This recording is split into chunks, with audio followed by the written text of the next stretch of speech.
어머님이 하신 일을 다들 알아야죠. 서윤은 복순의 뺨을 때리며 봉투를 흔들어댔습니다. 하객들 앞에서 벌어진 공개적 모욕, 그리고 순식간에 사라져버린 전 재산. 60대 노년의 복수는 그 순간 깨달았습니다. 가족이라는 이름으로 자행되는 이 권력형 갑질에 더 이상 당하고만 살 수는 없다고. 하지만 서윤은 몰랐습니다. 자신이 무너뜨린 그 평범한 시어머니가 합법과 증거, 그리고 예상치 못한 조력자들과 함께 거대한 부패 사슬을 뒤흔들 준비를 하고 있다는 것을. 오늘의 사연 시작합니다. 호텔 연회장 입구에서 복수는 가족사진 촬영이 갑자기 멈춘 것을 보았습니다. 무대 위로 올라간 서윤이 마이크를 잡고 있었습니다. 잠깐만요. 사진 찍기 전에 할 말이 있어요. 서윤이 차가운 목소리로 말했습니다. 연회장 안이 순식간에 조용해졌습니다. 사회자가 당황한 표정으로 다가왔습니다. 죄송한데요. 예정된 순서가 있어서요. 저 검사예요. 법적 책임 문제가 있으니까 제가 진행할게요. 서윤이 사회자를 밀어내며 말했습니다. 사회자는 더 이상 말하지 못하고 뒤로 물러섰습니다. 복수는 가슴이 두근거리기 시작했습니다. 무슨 일이 벌어지는 건지 알 수 없었습니다. 어머님, 앞으로 나오세요. 서윤이 단상 아래를 내려다보며 말했습니다. 복수는 주변 사람들의 시선을 느끼며 앞으로 걸어갔습니다. 연회장에 있던 하객들이 모두 복순을 바라보고 있었습니다. 복순의 다리가 떨렸습니다. 서윤이 복순 앞에 섰습니다. 그리고 갑자기 복순의 뺨을 때렸습니다. 탁! 연회장 안에 뺨 맞는 소리가 울려 퍼졌습니다. 하객들이 깜짝 놀라 웅성거렸습니다. 복순이 뺨을 만지며 서윤을 쳐다봤습니다. 뺨이 화끈거렸습니다.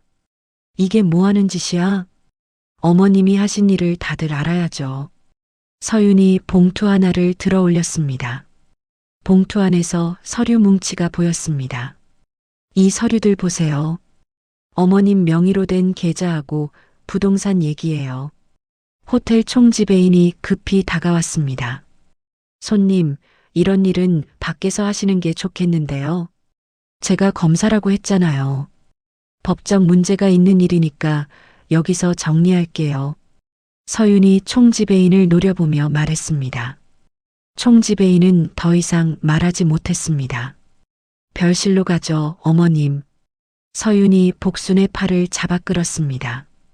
복순은 어쩔 수 없이 따라갔습니다. 별실 문이 닫히자 서윤이 서류들을 테이블 위에 펼쳤습니다. 계좌 내역서와 부동산 등기 서류들이었습니다. 복순이 서류를 보니 자신의 이름이 곳곳에 적혀 있었습니다. 그런데 기억나는 게 없었습니다. 이게 뭐야? 나는 이런 거 한 적 없는데? 어머님 도장이 다 찍혀 있잖아요. 여기 보세요. 서윤이 서류를 가리키며 말했습니다. 정말로 복순의 인감이 찍힌 자리들이 여러 군데 있었습니다. 내가 언제 이런 거에 도장을 찍었다고? 기억 안 나세요? 그럼 어쩔 수 없죠. 서윤이 서류를 다시 봉투에 넣으며 말했습니다. 복순은 머리가 하얗게 변했습니다. 도대체 무슨 일이 벌어진 건지 이해할 수 없었습니다. 설명 좀 제대로 해봐. 어머님이 알아서 하신 일인데 저한테 뭘 설명하라고 하세요? 서윤이 차갑게 대답했습니다. 복수는 별실을 나와 연회장 로비로 향했습니다. 가슴이 답답하고 숨이 벅혔습니다. 로비에서 복수는 휴대전화를 꺼냈습니다. 손이 떨려서 번호를 누르기가 힘들었습니다. 막순아, 나야. 복순 언니. 무슨 일이에요? 막순이 전화를 받았습니다. 막순은 20년 넘게 알고 지낸 부동산 중개인이었습니다. 서윤이가 요즘에 건물 산 거 있어? 서윤이요? 왜요? 그냥 좀 알아봐줘. 급해. 알겠어요. 바로 확인해 볼게요. 막순이 전화를 끊고 인터넷 검색을 했습니다. 국세청 신고 방법을 찾아봤습니다. 탈세 신고는 홈택스에서 할 수 있다고 나왔습니다. 신고에 필요한 서류 목록도 적혀 있었습니다. 복수는 택시를 타고 집으로 돌아갔습니다. 차 안에서 계속 뺨이 아팠습니다. 집에 도착해서 복수는 통장을 확인했습니다. 은행 앱을 열어보니 잔액이 거의 없었습니다. 이게 뭐야? 며칠 전까지만 해도 몇 천만 원이 있었는데 이상했습니다. 거래 내역을 보니 큰 금액이 여러 번 나간 기록이 있었습니다. 부동산 계약금이라고 적힌 이체 내역들이었습니다. 복수는 그런 돈을 보낸 기억이 없었습니다. 서랍을 뒤져 인감도장을 찾았습니다. 도장은 그대로 있었지만 뭔가 이상했습니다. 등기권리증과 가족관계 증명서도 확인해 봤습니다. 일부 서류가 없어졌습니다. 복수는 서윤이 집에 왔던 날들을 떠올려 봤습니다. 그때마다 서류 정리를 도와준다고 했었습니다. 밤 11시쯤 막순이에게서 전화가 왔습니다. 언니, 서윤이 진짜 건물 샀어요. 어디 건물? 재개발 예정지에 있는 상가 건물인데요. 좀 이상해요. 복순의 심장이 빨리 뛰었습니다. 뭐가 이상해? 현금으로 많이 냈다고 하는데 명의가 복잡하다고 하더라고요. 복수는 전화를 끊고 소파에 주저앉았습니다. 오늘 있었던 일들이 머릿속을 맴돌았습니다. 연회장에서 맞은 뺨, 서류 봉투, 비어버린 통장. 이 모든 게 우연이 아니었습니다. 복수는 국세청 홈택스 사이트를 다시 열었습니다. 탈세 신고 버튼을 누를 준비를 했습니다. 이제 시작이야. 복순이 혼잣말을 했습니다. 뺨이 아직도 화끈거렸지만 마음은 단단해졌습니다. 다음 날 아침 8시 복수는 세무서 앞에 서 있었습니다. 밤새 잠을 못 잔 탓에 눈이 붓고 머리가 무거웠습니다. 세무서 민원실로 들어가니 직원이 친절하게 맞았습니다. 어떤 일로 오셨어요? 탈세 신고를 하려고 해요. 복순이 작은 목소리로 말했습니다. 직원이 서류를 가져다 주었습니다. 신고하실 내용이 구체적으로 어떻게 되나요? 복수는 어제 정리해둔 메모지를 꺼냈습니다. 떨리는 손으로 종이를 펼쳤습니다. 며느리가 재개발 예정지 건물을 샀는데 현금으로 많이 냈어요. 제 명의 계좌에서 돈이 나갔고요. 증명할 수 있는 자료가 있으세요? 직원이 신중한 표정으로 물었습니다. 복수는 준비해온 통장 사본과 거래 내역을 내밀었습니다. 큰 금액이 부동산 계약금으로 이체된 기록들이 선명했습니다. 건물 주소하고 매입 시기는 알고 계세요? 주소는 여기 적어뒀고 지난달에 산 걸로 알고 있어요. 복순이 메모를 가리키며 답했습니다. 조사하려면 시간이 좀 걸릴 수 있어요. 바로 수사가 시작되는 건 아니거든요. 직원이 설명했습니다. 복수는 고개를 끄덕였습니다. 괜찮아요. 접수만 해주세요. 접수번호가 적힌 종이를 받아든 복수는 세무서를 나왔습니다. 뭔가 시작된다는 느낌이 들었습니다. 집으로 돌아가는 길에 우편함을 확인했습니다. 내용 증명 우편이 와 있었습니다. 발송인은 김 변호사였습니다. 복수는 급히 봉투를 뜯었습니다. 근거 없는 신고로 가족의 명예를 훼손할 경우 법적 조치를 취하겠습니다. 내용 증명 문서 맨 아래에 이렇게 적혀 있었습니다. 복순의 손이 다시 떨렸습니다. 같은 봉투에 또 다른 서류가 들어 있었습니다. 복순명의 계좌 사용을 제한하는 위임장 사본이었습니다. 그때 진호에게서 전화가 왔습니다. 엄마, 나야. 지금 집에 있어? 응, 방금 들어왔다. 잠깐 갈게. 할 얘기가 있어서. 진호가 급하게 말하고 전화를 끊었습니다. 30분 뒤 진호가 집에 도착했습니다. 얼굴이 심각했습니다. 엄마, 앉아. 왜? 무슨 일이야? 복순이 소파에 앉으며 물었습니다. 서윤이가 그러는데 엄마가 요즘 정신이 좀 이상하대. 뭐가 이상하다는 거야? 복순의 목소리가 높아졌습니다. 통장하고 카드 사용을 당분간 못하게 해야겠대. 안전을 위해서. 진호가 고개를 숙이며 말했습니다. 뭔 소리야? 내 돈인데 내가 왜 못 써? 엄마, 서윤이가 검사잖아. 법적으로 문제가 될 수 있다고 하는데. 복수는 어이가 없었습니다. 아들마저 서윤 편을 드는 것 같았습니다. 진호야, 네가 보기에도 내가 이상해? 아니야, 엄마. 그런데 일단은 조용히 지내자. 진호가 복순의 손을 잡았습니다. 복순은 진호를 뿌리치고 일어섰습니다. 가슴이 답답했습니다. 오후에 복순은 주거래 은행 지점을 찾아갔습니다. 지점장과 오랫동안 알고 지낸 사이였습니다. 지점장님, 제 계좌 거래 내역 좀 자세히 확인할 수 있을까요? 어떤 거요? 지점장이 친근하게 물었습니다. 지난달에 큰 돈이 나간 게 있는데 받는 사람이 누군지 알고 싶어요. 복순이 설명했습니다. 지점장이 컴퓨터를 확인하더니 곤란한 표정을 지었습니다. 복순 고객님, 죄송한데요. 법적 대리인이 자료 제공을 보가뒀네요. 법적 대리인이요? 네, 며느리분이 변호사를 통해서 요청하셨어요. 복순은 더 이상 물어볼 수 없었습니다. 은행을 나오며 한숨을 쉬었습니다. 집으로 돌아오니 병원에서 문자가 와 있었습니다. 내일 검진 예약이 취소되었다는 내용이었습니다. 복순은 병원에 전화했습니다. 왜 예약이 취소됐나요? 보호자분이 일정 변경을 요청하셔서요. 간호사가 대답했습니다. 보호자가 누구요? 며느리분으로 등록되어 있는데요. 복순은 전화를 끊고 의자에 주저앉았습니다. 병원 예약까지 마음대로 바꿀 수 있다는 게 믿어지지 않았습니다. 그날 저녁 막순이에게서 연락이 왔습니다. 언니, 어제 말한 연회장 사진사 연락처 알아냈어요.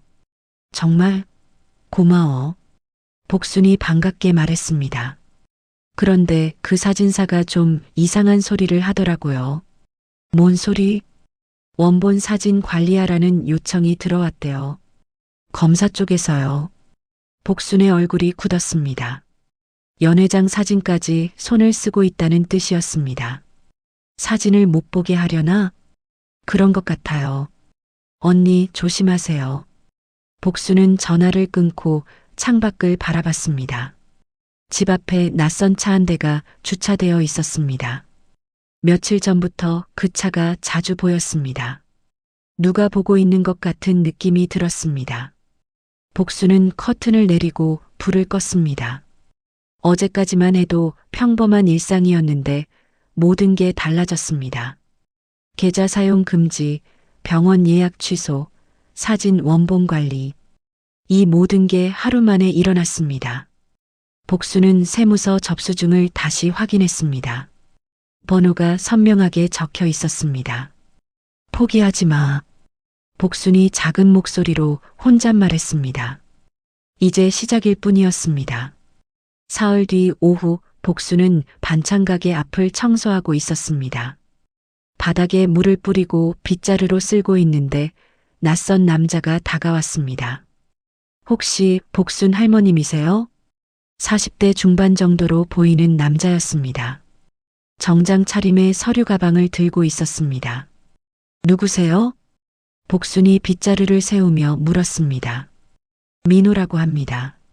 서윤 씨가 산 건물 얘기로 왔어요. 남자가 조심스럽게 말했습니다. 복순의 눈이 커졌습니다. 어떻게 그 일을 알고 있는 건지 신기했습니다. 뭘 아시는데요? 자금 출처가 하나가 아니에요. 이거 보세요. 민호가 봉투를 꺼내며 말했습니다. 봉투 안에 서류 몇 장이 들어 있었습니다. 재개발 조합 문서와 건설업체 입금 내역이었습니다. 이게 뭐예요?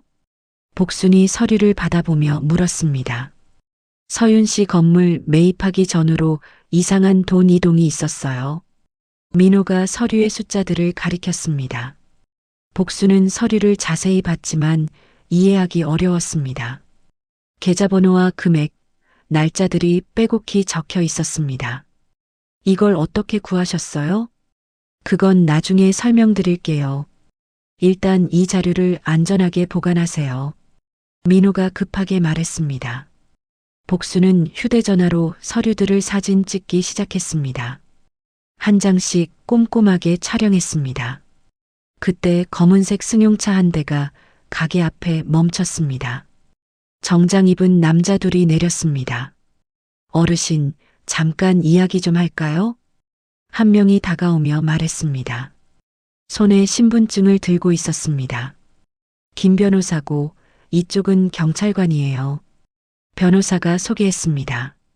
복수는 서류를 재빨리 앞치마 안에 숨겼습니다.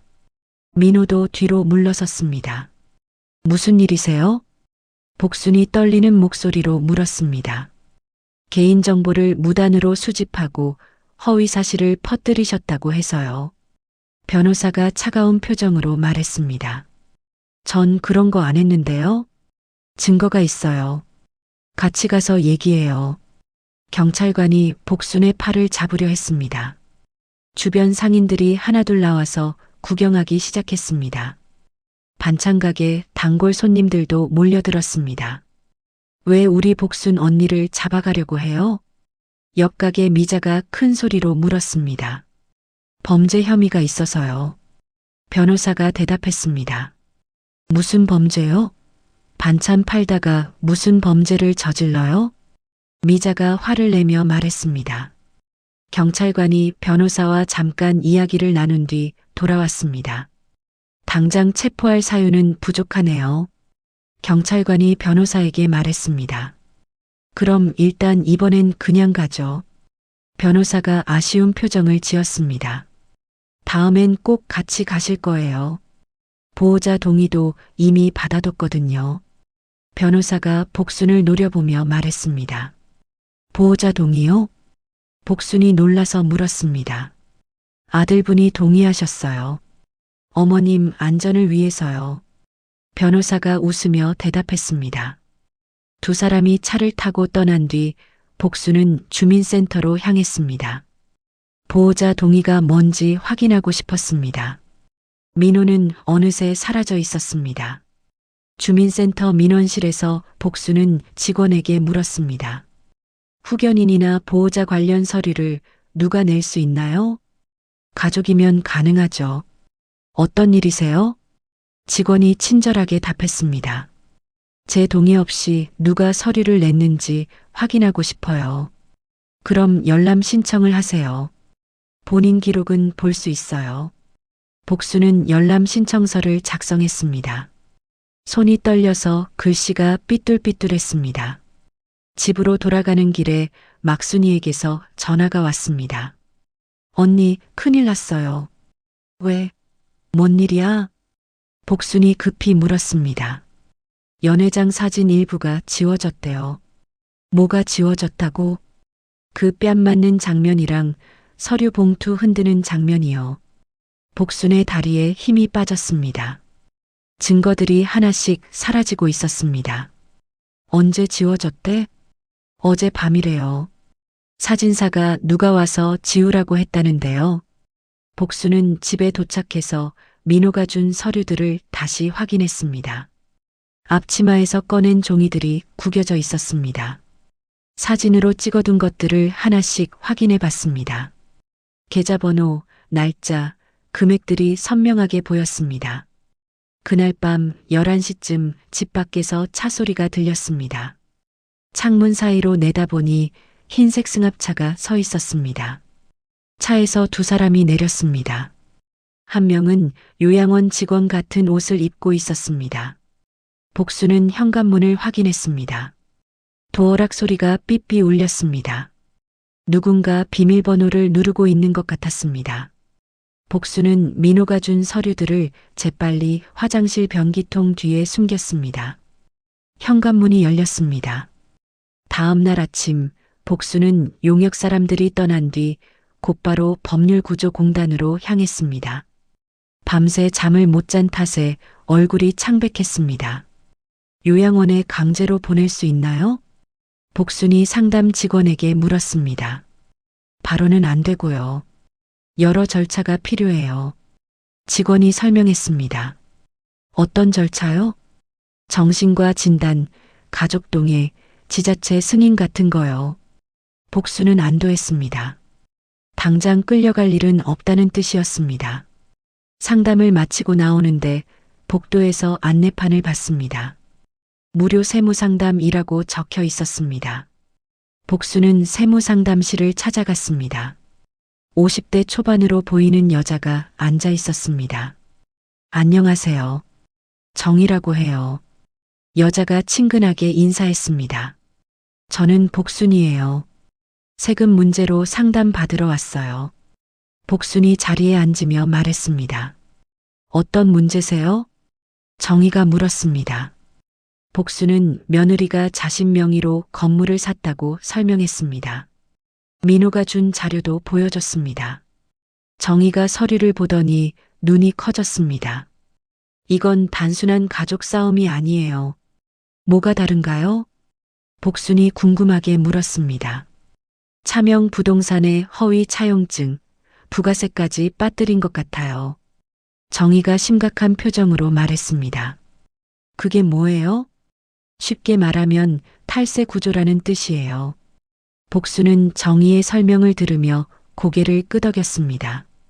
복잡한 용어는 이해하기 어려웠지만 심각한 일이라는 건 알 수 있었습니다. 어떻게 해야 하나요? 일단 돈이 어디서 시작됐는지 찾아야 해요. 정희가 종이에 뭔가를 그리기 시작했습니다. 이 하도급 업체, 재개발 조합, 세무사, 이 셋이 연결되어 있어요. 정희가 화살표를 그으며 설명했습니다. 제일 중요한 건 세무사예요. 도연이라는 사람 말이에요. 복순이 도연이라는 이름을 메모했습니다.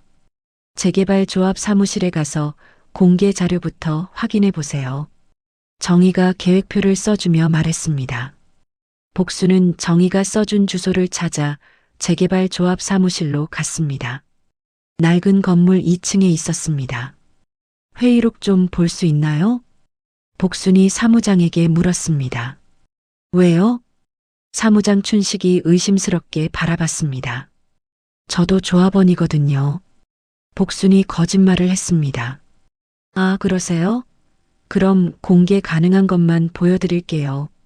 춘식이 파일을 꺼내며 말했습니다. 복수는 회의록을 하나씩 넘겨봤습니다. 특정 건설업체 이름이 자주 나왔습니다. 복사비를 내고 몇 장을 복사했습니다. 업체 이름과 날짜를 표로 정리했습니다. 어제도 누가 와서 비슷한 걸 봤어요. 춘식이 말했습니다. 복순의 귀가 번쩍 띄었습니다. 민호일 가능성이 높았습니다. 남자분이었나요?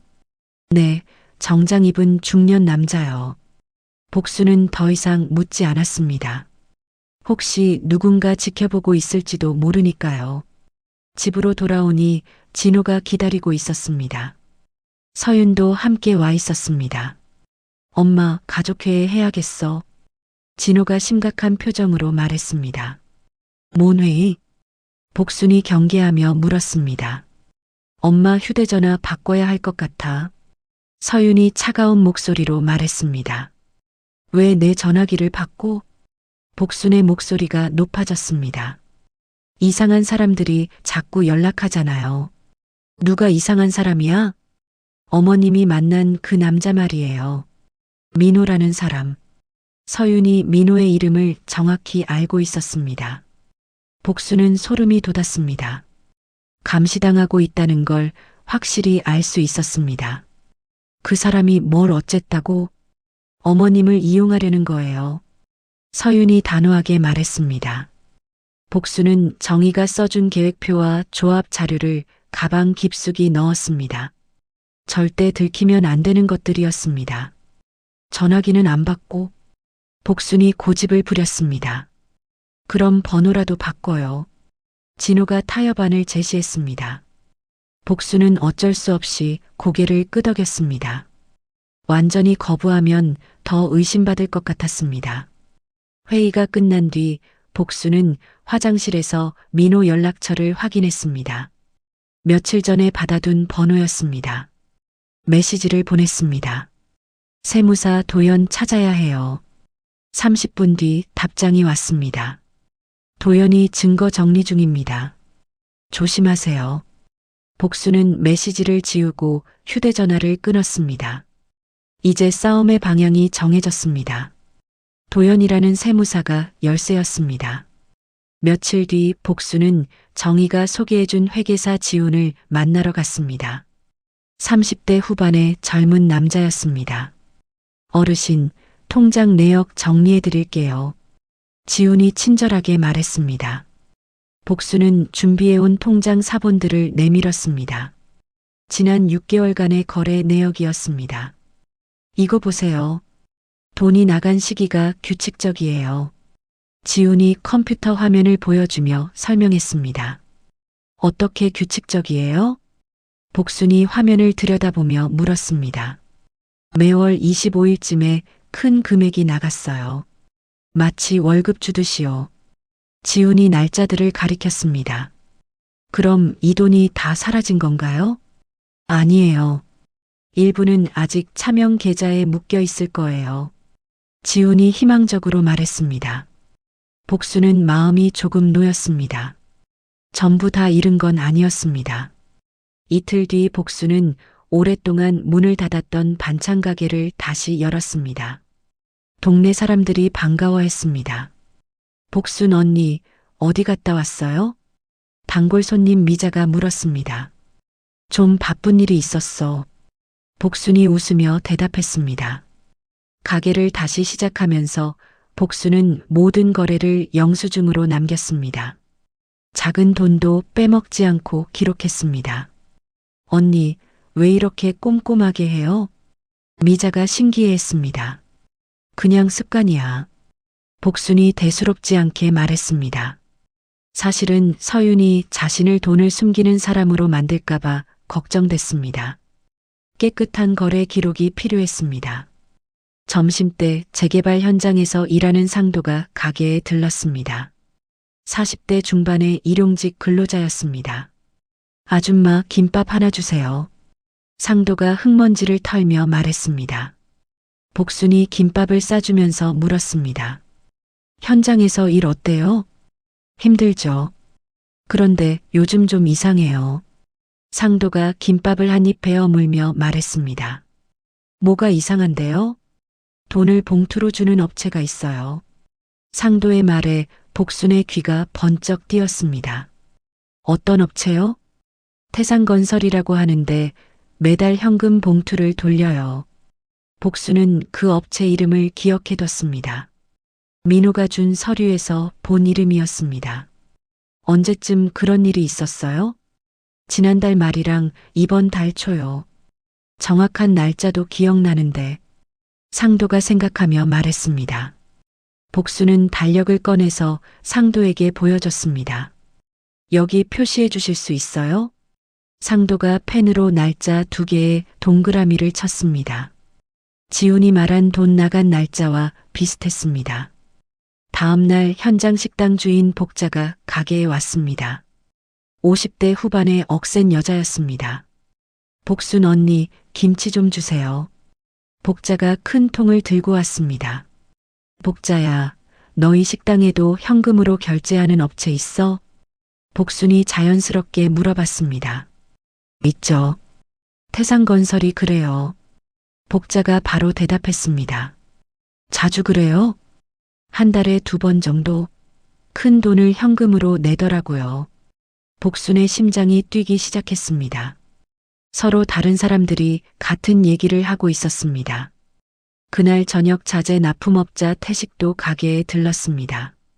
아줌마, 맥주 차가운 걸로 주세요. 태식이 땀을 닦으며 말했습니다. 태식 씨도 현장 일하시죠? 복순이 맥주를 내주며 물었습니다. 네, 자재 납품해요. 혹시 현금으로 계산하는 업체 알아요? 태산건설 말씀이세요? 걔들은 맨날 현금이에요. 태식이 맥주를 마시며 대답했습니다. 복수는 이제 확신했습니다. 여러 사람이 같은 증언을 하고 있었습니다. 일주일 뒤 민호가 다시 가게에 나타났습니다. 이번에는 USB 하나를 들고 왔습니다. 조합 내부 자료예요. 민호가 조심스럽게 말했습니다. 어떻게 구하셨어요? 그건 나중에 설명할게요. 일단 이걸 안전하게 보관하세요. 민호가 USB를 건네며 말했습니다. 복수는 정희에게 연락했습니다. USB 내용을 같이 확인하자고 했습니다. 다음 날 정희가 가게로 왔습니다. 노트북을 들고 와서 USB를 확인했습니다. 이건 대박이에요. 정희가 화면을 보며 흥분했습니다. 뭐가 나왔어요? 복순이 궁금하게 물었습니다. 세무사 도연이 허위 차용증을 만들고 있어요. 허위 차용증이요? 어머니 이름으로 돈을 빌렸다는 가짜 서류요. 정희의 설명에 복수는 화가 치밀었습니다. 자신의 이름이 이용당하고 있었습니다. 이 자료를 복사해서 봉인해야 해요. 정희가 USB를 여러 개 복사했습니다. 각각 다른 봉투에 넣고 날짜를 적었습니다. 왜 이렇게 해요? 나중에 자료가 조작됐다고 할 수 없게 하려고요. 정희의 꼼꼼함에 복수는 감탄했습니다. 며칠 뒤 복수는 정희와 함께 세무서에 갔습니다. 추가 자료를 제출하려고 했습니다. 이전에 신고하신 분이시죠?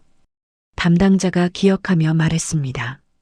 네, 보안 자료를 가져왔어요. 복순이 정리한 서류 묶음을 내밀었습니다. 지훈이 만들어준 자금 흐름표, 상도와 복자의 진술서, 조합 자료 사본이 들어 있었습니다. 자료가 꽤 구체적이네요. 담당자가 서류를 넘기며 말했습니다. 현장 확인도 해보시겠어요? 정희가 물었습니다. 검토해보고 연락드릴게요.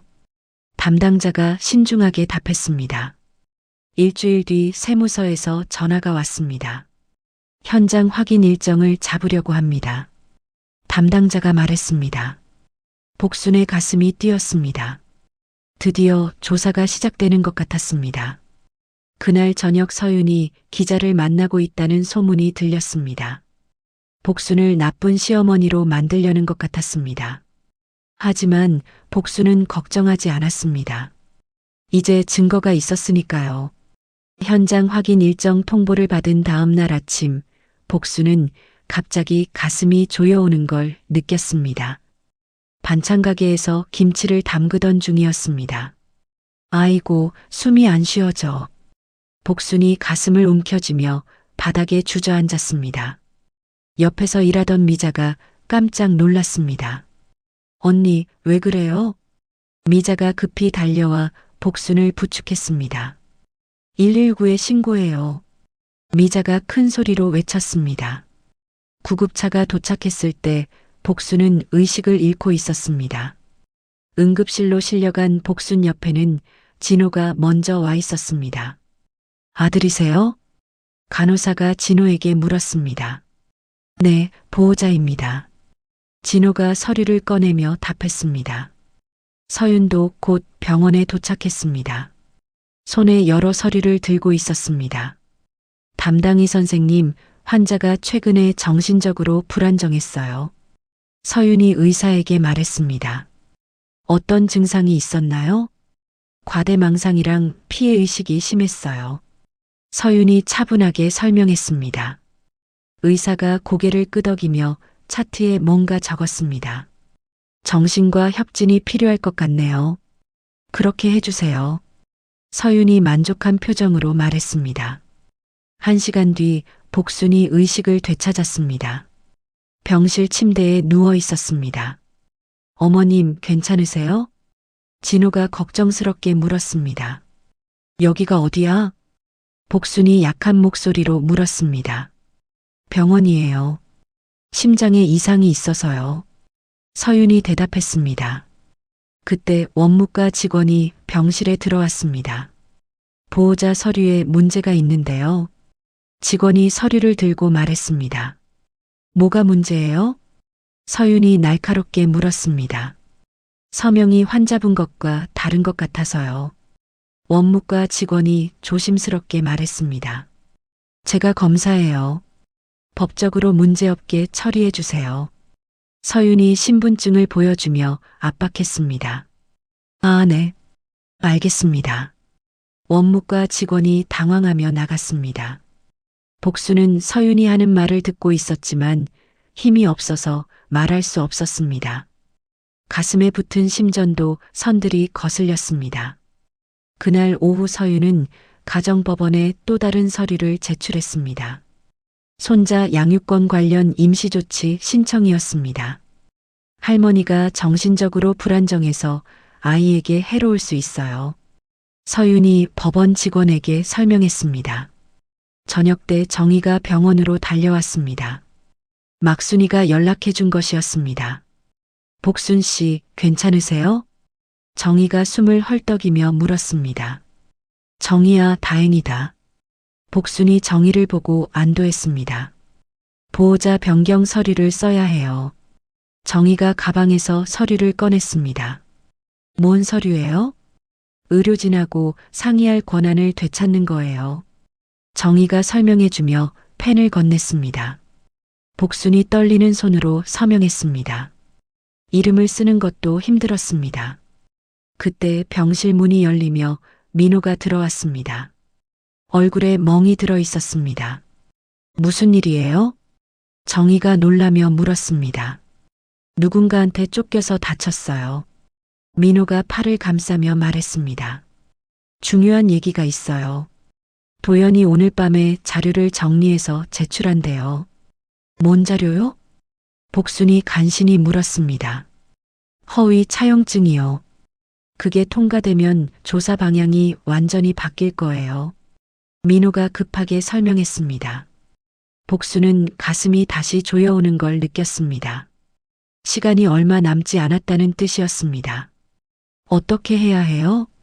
일단 어머님이 의료 결정권부터 되찾으세요.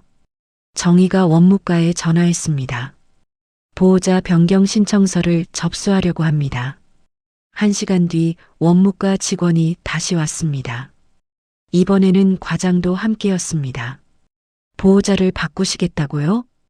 과장이 물었습니다. 네, 제 권리예요. 복순이 힘을 내서 말했습니다. 며느리분이 반대하시는데요. 법적으로 본인이 의식이 있으면 본인 결정이에요. 정희가 단호하게 말했습니다. 과장이 잠깐 생각하더니 고개를 끄덕였습니다. 알겠습니다. 절차 진행하겠습니다. 그때 진호가 병실로 들어왔습니다. 얼굴이 상기되어 있었습니다. 엄마, 큰일 났어요. 왜? 무슨 일이야? 복순이 걱정스럽게 물었습니다. 원무과에서 서윤이 서류가 이상하다고 했어요. 진호가 흥분해서 말했습니다. 뭐가 이상하다고? 서명이 다르다고요. 엄마 서명이 아니라고. 복순과 정희가 서로 눈을 마주봤습니다. 진호가 처음으로 서윤을 의심하기 시작한 것 같았습니다. 진호야, 네가 본 게 맞아? 복순이 아들을 자세히 바라보며 물었습니다. 네, 직접 봤어요. 원무과 직원이 서윤이한테 지적했는데 서윤이가 화내더라고요. 진호의 목소리에 확신이 담겨 있었습니다. 그날 밤 민호가 다시 연락했습니다. 자료를 여러 군데에 나눠서 숨겨뒀어요. 어디에요? 정희가 물었습니다. 그건 나중에 말할게요. 일단 안전해요. 민호가 말하고 전화를 끊었습니다. 복수는 병상에서 정희가 가져온 위임장을 다시 확인했습니다. 의료진과 상의할 권한, 법적 대응할 권한이 모두 적혀 있었습니다.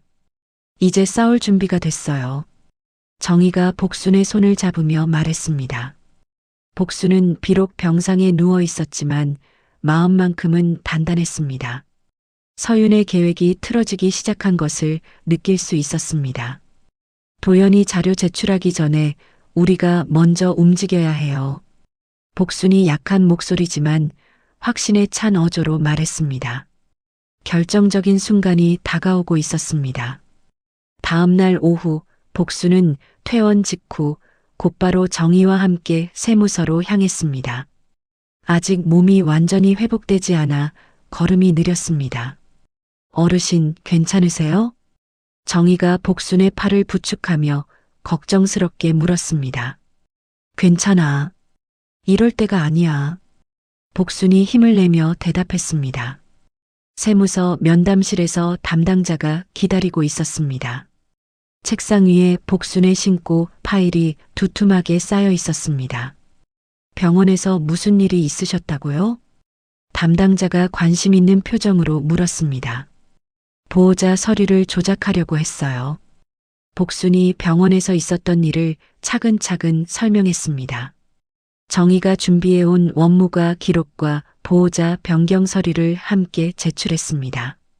양육권 임시조치도 같은 시기에 신청됐어요. 정희가 추가 설명했습니다. 담당자가 서류들을 살펴보더니 고개를 끄덕였습니다. 이건 단순한 세금 문제가 아니네요. 어떤 뜻이에요? 복순이 궁금하게 물었습니다. 조직적인 범죄 가능성이 높아 보여요. 담당자의 말에 복순은 가슴이 뛰었습니다. 그때 복순의 휴대전화에 문자가 왔습니다. 조합 정보 공개 청구 결과가 나왔다는 내용이었습니다. 정희야, 조합에서 연락 왔어. 복순이 휴대전화를 보여주며 말했습니다. 바로 가서 확인해 봐야겠어요. 정희가 일어서며 말했습니다. 세무서를 나온 두 사람은 재개발 조합 사무실로 향했습니다. 춘식이 서류 봉투를 준비해 두고 기다리고 있었습니다. 여기 있어요. 공개 가능한 것만요. 춘식이 봉투를 건네며 말했습니다. 정희가 서류를 하나씩 확인했습니다. 회의록 한 장에서 낯익은 이름을 발견했습니다. 이거 보세요. 김 변호사라고 되어 있어요. 정희가 손가락으로 가리켰습니다. 서윤이가 보낸 그 변호사네. 복순이 놀라며 말했습니다. 날짜도 확인해 보세요. 서윤 씨 건물 매입하기 한 달 전이에요. 정희가 달력과 대조해 가며 설명했습니다.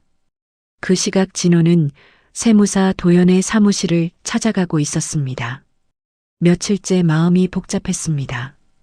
도연 사무실 문을 열고 들어가니 도연이 서류를 정리하고 있었습니다. 진호 씨, 무슨 일이에요? 도연이 당황한 표정으로 물었습니다. 어머니 이름이 왜 여기서 나와요? 진호가 책상 위 서류를 보며 물었습니다. 도연이 재빨리 서류를 덮으려 했지만 늦었습니다. 진호가 이미 복순의 인감이 찍힌 차용증을 받습니다. 이게 뭐예요? 진호의 목소리가 떨렸습니다.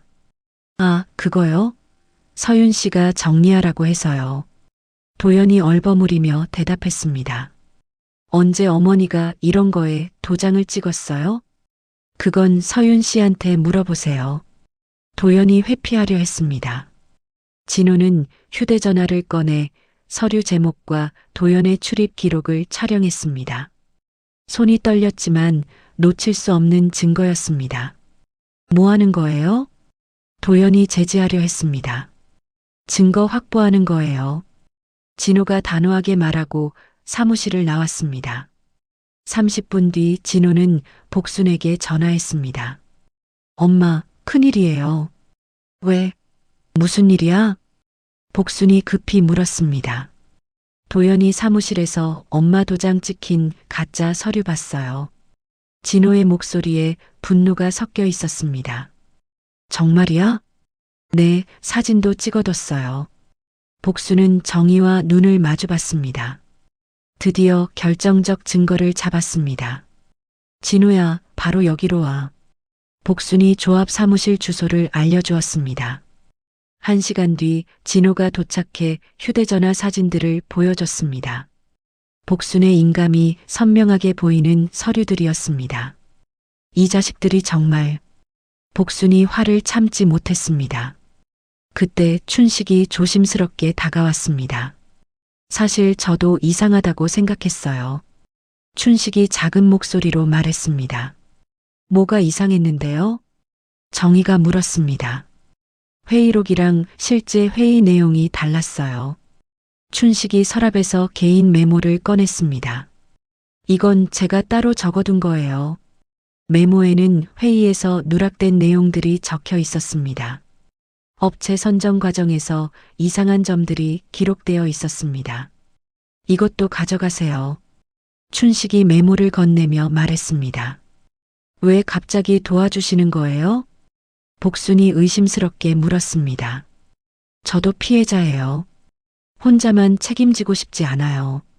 춘식이 솔직하게 대답했습니다. 이틀 뒤 세무서에서 연락이 왔습니다. 도연 세무사와 관련 업체에 자료 제출 요구서를 보냈어요. 담당자가 복순에게 말했습니다. 빠르게 진행되네요. 정의가 만족스러워했습니다. 증거가 구체적이라서요. 조사할 가치가 충분해요. 그 소식을 들은 도연은 크게 당황했습니다. 서윤에게 급히 연락했습니다. 서윤 씨, 큰일 났어요. 세무서에서 자료 제출하라고 해요. 뭔 자료요? 서윤이 차갑게 물었습니다. 차용증 관련 서류 전부요. 도연의 목소리가 떨렸습니다. 진정하세요. 계획대로 하면 돼요. 하지만 서윤도 내심 불안했습니다. 상황이 예상보다 빠르게 돌아가고 있었습니다. 일주일 뒤 이른 아침, 경찰과 세무조사관들이 도연의 사무실과 태산건설에 나타났습니다. 압수수색 영장을 들고 있었습니다. 복수는 정의로부터 그 소식을 들었습니다. 드디어 시작됐어요. 정의가 흥분해서 말했습니다. 이제 서윤이가 숨을 곳이 없겠네. 복순이 만족스러운 표정으로 말했습니다. 연회장에서 맞은 뺨의 아픔이 조금씩 풀리는 것 같았습니다. 압수수색이 끝난 한 달 뒤 복수는 세무서에서 연락을 받았습니다. 조사 결과가 나왔다는 내용이었습니다. 어르신, 좋은 소식이에요. 담당자가 밝은 표정으로 말했습니다. 뭐가 확인됐나요? 복순이 기대하며 물었습니다. 차명 부동산, 허위 차용증, 쪼개기 송금 모든 게 확인됐어요. 담당자가 서류를 보여주며 설명했습니다. 그럼 제 돈을 되찾을 수 있어요? 일부는 가능해요. 이미 빠져나간 건 어렵지만요. 복수는 전부는 아니어도 일부라도 되찾을 수 있다는 말에 안도했습니다. 며칠 뒤 진호에게서 연락이 왔습니다. 엄마, 서윤이가 사건에서 빠졌어요. 무슨 소리야? 복순이 놀라며 물었습니다. 검찰에서 이해 충돌 때문에 배제했대요. 진호의 목소리에 안도감이 섞여 있었습니다. 그럼 서윤이가 더 이상 사건을 조작할 수 없다는 거네. 맞아요. 이제 공정하게 조사받을 거예요. 복수는 기분이 좋아졌습니다. 서윤의 권력이 더 이상 통하지 않는다는 뜻이었습니다. 일주일 뒤 가정법원에서도 연락이 왔습니다. 손자 양육권 임시조치를 완화하기로 했어요. 법원 직원이 복순에게 설명했습니다. 왜요? 제출된 자료의 근거가 부족하다고 판단됐어요. 복수는 드디어 손자를 다시 만날 수 있게 됐습니다. 그날 오후 진호가 복순의 집에 찾아왔습니다. 얼굴이 많이 수척해져 있었습니다. 엄마, 죄송해요. 진호가 고개를 숙이며 말했습니다. 왜 갑자기? 복순이 의아하게 물었습니다. 제가 서윤이 편을 들었잖아요. 엄마 통장도 복고. 진호의 목소리가 떨렸습니다. 진호야, 네가 잘못한 건 아니야. 복순이 아들의 손을 잡았습니다. 아니에요. 저도 공범이에요. 진호가 눈물을 흘리며 말했습니다. 법정에서 증언할 거예요. 도연 사무실에서 본 것도 다 말할게요. 고마워, 진호야. 복순이 아들을 꼭 안아주었습니다. 며칠 뒤 민호가 연락했습니다. 그동안 숨겨두었던 자료들의 위치를 공개하겠다고 했습니다. 여러 곳에 나눠서 보관해뒀어요. 민호가 USB와 서류들을 꺼내며 말했습니다. 모든 자료에 날짜와 저장 기록이 남아 있어요. 정의가 자료들을 확인하며 만족해했습니다. 이제 조작 의혹은 완전히 사라졌어요. 한 달 뒤 법정에서 첫 번째 판결이 나왔습니다. 도영과 태산건설 대표가 유죄 판결을 받았습니다. 서윤은 마지못까지 가족 간 거래였다고 주장했지만 소용없었습니다. 조합회의록, 업체 진술, 계좌 조회 결과가 모두 맞아떨어져요. 정의가 복순에게 설명했습니다. 서윤이 주장과는 완전히 다른 내용이에요. 그때 놀라운 일이 벌어졌습니다. 연회장 사진 일부가 복구됐다는 연락이 왔습니다. 기술적으로 복구가 가능했대요. 막순이가 흥분해서 전화했습니다.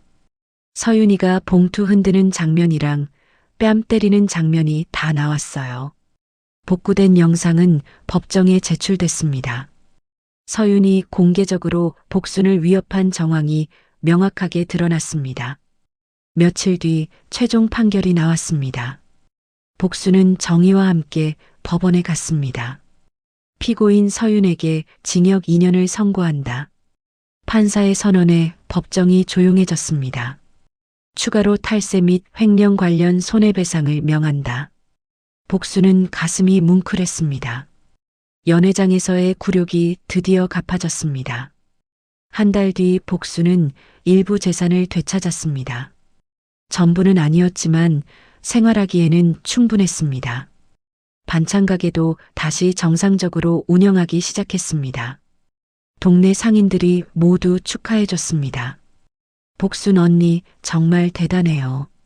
미자가 감탄하며 말했습니다. 포기하지 않으니까 길이 열리더라고. 복순이 웃으며 대답했습니다.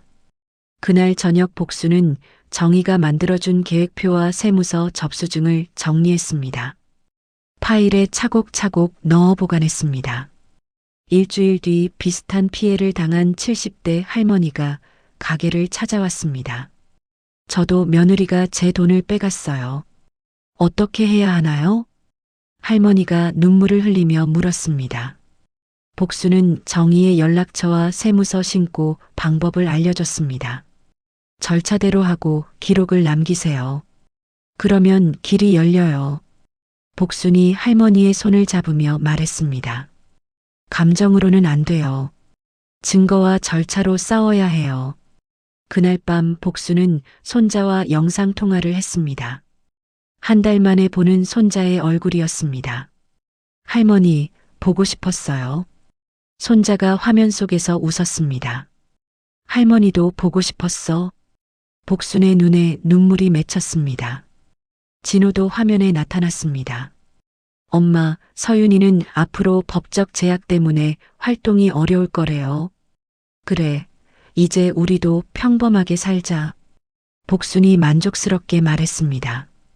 연회장에서 반지하로 몰아넣겠다던 서윤의 계획은 완전히 뒤바뀌었습니다. 오히려 서윤이 법적 족쇄에 묶이게 됐습니다. 복순은 창밖을 바라보며 생각했습니다. 혼자 힘으로는 불가능했을 일이었습니다. 정의의 전문성, 민호의 용기, 진호의 양심, 동네 상인들의 도움이 있었기에 가능했습니다. 막순아, 전현 건물 샀다. 국세청에 신고해. 연회장에서 했던 그 전화가 모든 것의 시작이었습니다. 복순은 정의가 써준 계획표를 다시 펼쳤습니다. 절차와 기록으로 싸우면 길이 열린다는 메모가 적혀 있었습니다. 이제 이 사건은 개인 복수가 아닌 제도 대응의 성공 사례가 됐습니다. 또 다른 피해자들에게 희망이 될 것이었습니다.